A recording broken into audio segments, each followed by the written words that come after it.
Okay, let's just be real for a second.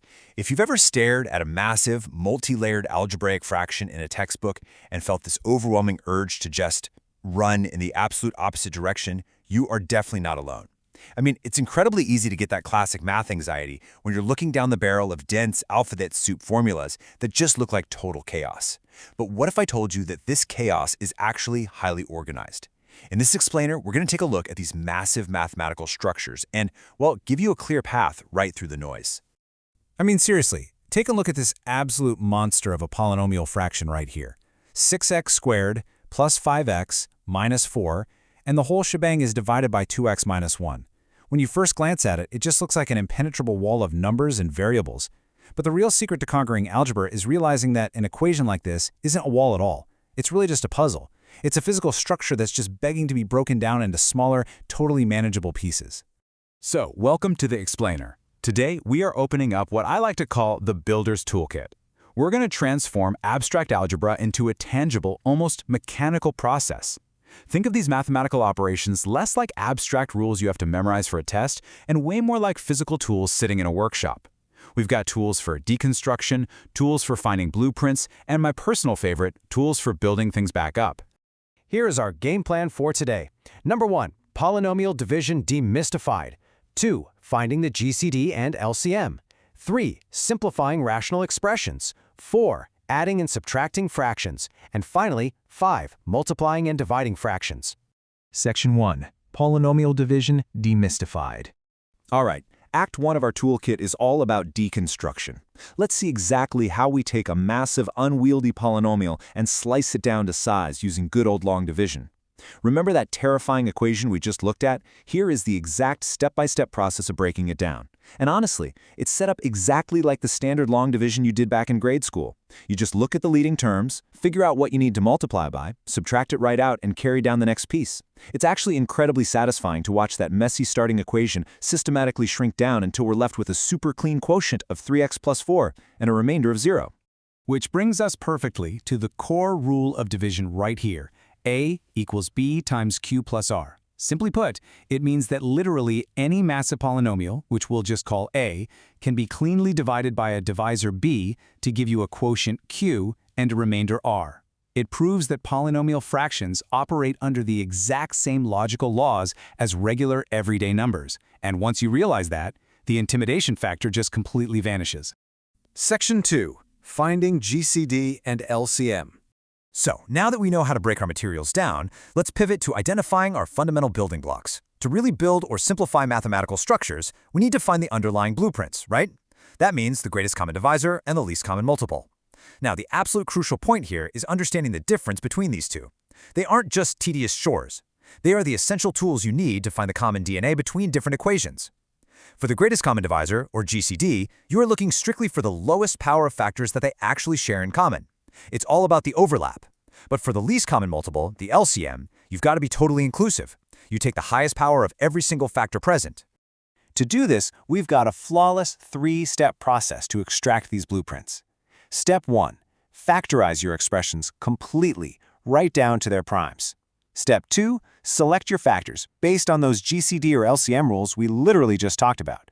And step 3, multiply those selected factors together. Boom! If you follow this checklist, you are perfectly equipped to handle any algebraic expression thrown your way. Let's actually see this applied to a real example because it's super cool. Look at how 75x cubed y to the 4th and 45x squared y to the 5th are handled. You just break 75 down into 3 times 5 squared and 45 down into 3 squared times 5. Once it's all laid out cleanly in its prime components, extracting the GCD is a total breeze. It's just 15x squared y to the 4th. And then the LCM becomes 225x cubed y to the 5th. It literally transforms a frustrating guessing game into a really simple visual matching exercise. Section 3. Simplifying rational expressions. With our blueprint securely in hand, we enter Act 3, Reconstruction. And the very first step of reconstruction is making sure our structures are clean and simplified. Now listen closely, because I really want to emphasize this point. This is the absolute golden rule of simplification. You can only cancel out common factors, not common terms. What does that actually mean in plain English? It means if things are joined by a multiplication sign, you can slice them away. But if they're joined by a plus or a minus sign, no way, they are locked together. A huge trap is seeing an x on top and an x on the bottom separated by addition and instantly trying to cross them out. Actually, scratch that. Don't even think about it. You have to factorize the entire structure first. Notice exactly what happens when we apply our GCD tool to a complex fraction. We extract that greatest common divisor from both the top and the bottom and just slice it right out. It is so immensely satisfying to see the messy starting equation shed all its excess weight and transform into this tight, clean, elegant final form. That, my friends, is the true power of finding the factors. Section 4. Adding and subtracting fractions. Okay, next up, adding and subtracting. Obviously, to build larger structures by combining pieces, we need a really solid foundation. You can't just mash two fractions together if they don't share the same base, right? So here are the rapid-fire rules. This is exactly where our LCM tool shines. We use the least common multiple to find a common denominator, which is essentially leveling the playing field so all the fractions are speaking the exact same language. Once those denominators match up, you just combine the tops, the numerators, keep the bottom exactly the same, and then use your simplification tool on the final result. Let's look at a really concrete example of this. We're starting with fractions that have entirely different denominators, but by multiplying the top and bottom of each fraction by whatever it's missing from the LCM, boom, we suddenly have perfectly matching bases. You can literally track visually how the separate fractional pieces slide together so neatly into one unified expression. Section 5. Multiplying and dividing fractions. Let's look at the absolute fastest tools in our entire kit for scaling structures up or slicing them down: multiplication and division. Now, surprisingly, these are often way easier than addition and subtraction because, drumroll please, you don't even need a common denominator. I absolutely love this rule. Division of algebraic fractions isn't some complex, abstract magic. It is simply a quick flip and multiply maneuver. You literally just take the second fraction, turn it completely upside down, change the division sign to multiplication, and you're good to go. Top multiplies with top, bottom multiplies with bottom. Easy. See how these complex operations play out? Once you flip that divisor and factorize everything, it just becomes this giant, totally satisfying game of cross-canceling. An x minus 3 on the top neatly cancels an x minus 3 on the bottom. An x plus 2 slices away another x plus 2.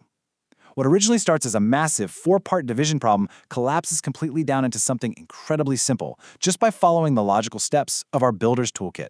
So here is the big thing you should take away from all of this. Math isn't just about endlessly shuffling numbers around a page. It's really about learning a profound system of structural logic. When you master this Builder's Toolkit, you aren't just solving some random textbook problem. Think about it. How might these exact same rules of reducing noise, finding common factors, and simplifying abstract variables apply to writing incredibly elegant, efficient computer code? Or, say, balancing complex real-world physics equations? The core logic is exactly the same. Once you learn how to deconstruct the chaos, you honestly have the power to build anything.